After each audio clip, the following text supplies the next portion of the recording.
Space Act.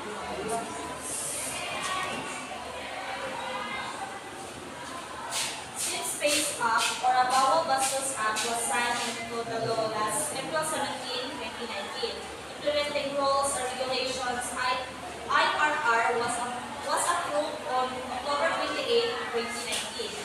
So, kani siya is, ang purpose ani niya is para safety ka sa ato ang puyo na to ba kay. So, what does the Safe Space Act? The law covers all forms of gender-based sexual harassment or GBSH committed in the public space, educational or training institution, workplace, as well as on online space. Gender-based straight and public space sexual harassment in public spaces is defined as acts which are committed through any unwanted and uninvited sexual actions or remark against any persons regardless of the motive for committing such as actions and remarks. So, what do public spaces refer to under the law? So, nadiri ang streets and alleys, roads and sidewalks, buildings, restaurant and coffee, public parks, schools, and churches. So, even though sa churches, no, kaya naagin po yung harassment. Government office, public parks, malls, and public markets, public washroom. Then ako diri ang space use evacuation center, public utility vehicles. Public vehicles covered by app-based transport network service or maning kaya itong paan.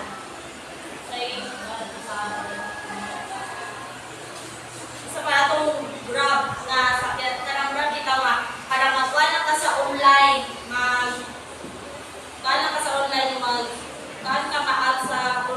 online nga, para magsakay ka ng transport. Ngayon, what are the acts of the gender-based sexual harassment in public space? A catcalling or unwanted remarks directed towards a person commonly done in a form of bulk, wrestling o paninipol, misogynistic, transphobic, homophobic, and sexist slurs, as well as unwanted invitations.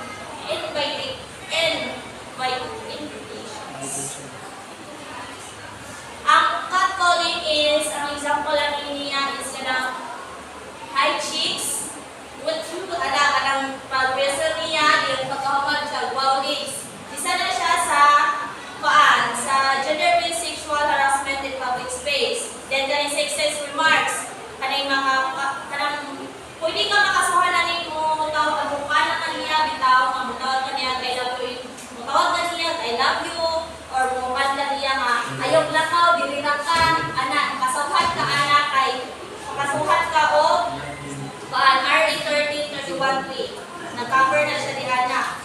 Dayon, what are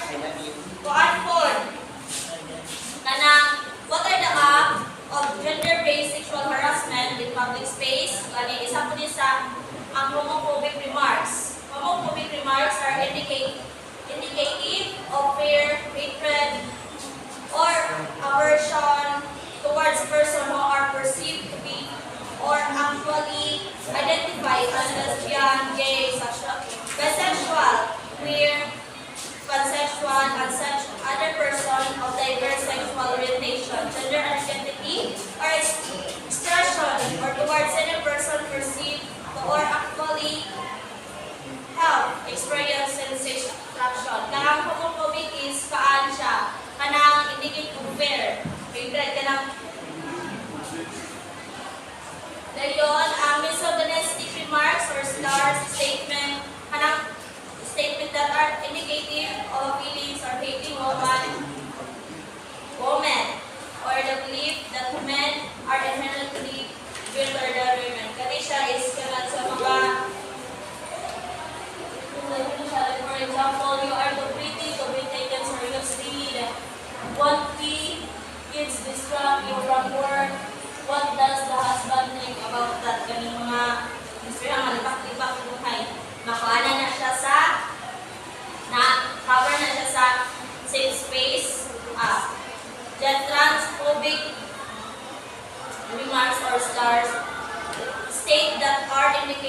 public spaces. So, B is persistence and invite comments or gestures in a person appearance, relentless requests for personal details, statement or sexual comments and suggestion, public masturbation or flashing of public parts, grouping, making offenses, body gestures at someone and other similar sexual actions. They are any advances, whether verbal or physical, that is unwanted and has threatened one's sense of personal space and physical safety. This may include cursing, glaring, and intrusive gazing, and persistent stealing of sexual joke, use of sexual names, and stalking or conduct directed at a person involving the repeated visual or physical proximity, non-consensual communication, or a combination thereof that cause or will likely cause a person to fear for one's own safety or the safety others, or to suffer emotional distress. So what are the penalties for GBSH in public space? So kung sa verbal, ang first offense niya is 12 hours community service inclusive of gender sensitivity training. Then makamulta po ka og 1,000 pesos. The second offense is imprisonment of 6 to 10 days. Then makamulta ka og 3,000 pesos. Then ang third offense is mapriso ka 10 to 30 days. Diyon na makamulta ka og 10,000 pesos. Kung sa demonstrated, kaya first offense, 12 hours community service, 10 pesos fine. Diyon, second offense is mapriso ka og 11 to 30 days, then 15,000 pesos fine. Diyon, third offense, mapriso ka 1 month and 1 day to 9 months. Then maka-fine ka o 20,000. What are the penalties for the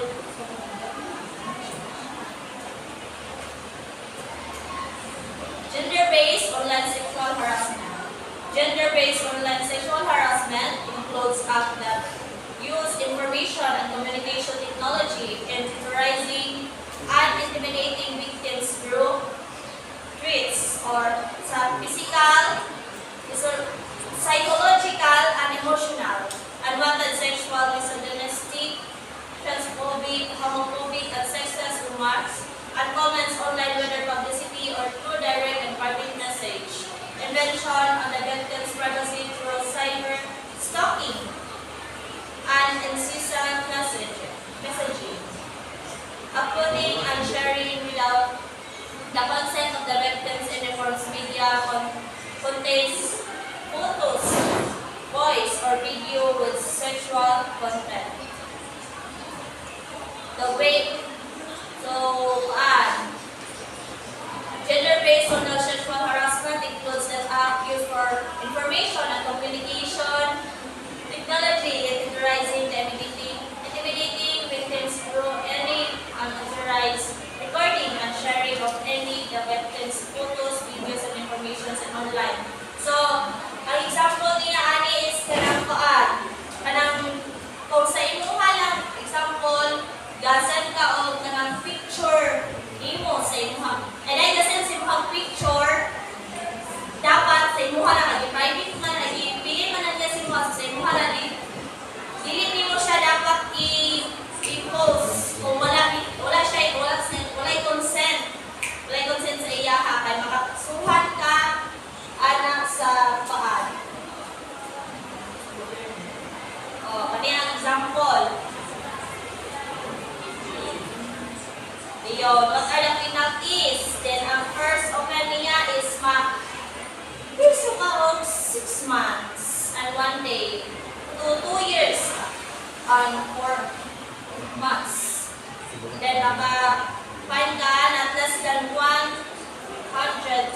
pesos, but not more than 500,000 pesos. Both at the structure So, offenders of GBSH, the education and training environment, may be committed by principals, school heads, teachers, instructors, professors, coach, trainers, by any person who has authority, influence, or moral ascendancy over other students and trainees. So, kani siya is kanang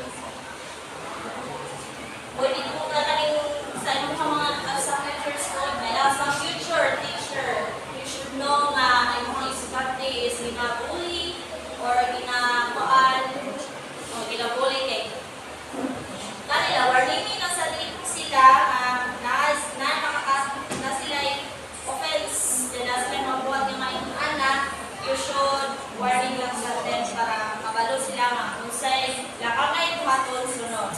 So, what are the duties of the heads of educational and living institutions under the Safe Space Act?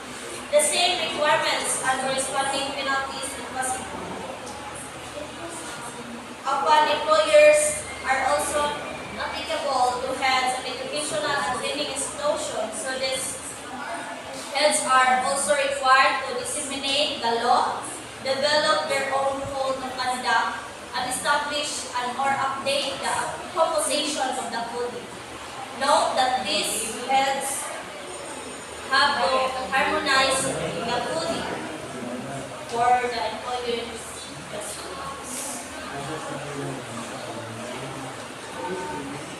So, naa siya penalty. Ang penalty niya kung school institution heads who did not implement the duties of under the law kay makafine siya of 5,000 to 10,000. Dayon, student schools